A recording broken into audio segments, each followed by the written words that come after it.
Durant la dècada dels 60, en Domènec Parera, la Teresa Comas i en Francesc Valls crearen l'Esbar Dansaire, el primer esbar, compost per 55 membres. Va funcionar al voltant de 7 anys.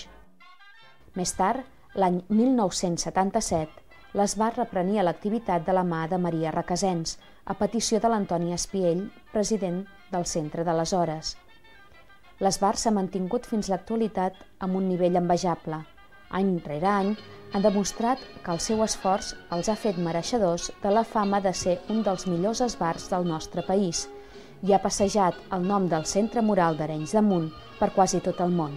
Amb aquests 25 anys hi ha hagut un canvi de gent important i precisament aquesta última ballada que hem fet a plaça s'ha plantejat un esbar que està rejuvenit però moltíssim.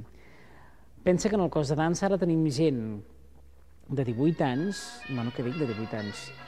16, 17, 18 anys i bueno, fins a 40 anys que estem ballant.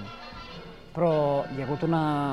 O sigui, a veure, el que a mi m'agrada de l'esbar és que s'ha anat renovant sense fer mal, sense tampoc, ostres, ara queda poca gent, no s'ha hagut de plegar, no. I de moment, i això és el gran repte que tenim, intentar amb tota la quantitat de coses que hi ha a de fora, doncs, que l'esbar vagi continuant. La gent ha d'aprendre a ballar.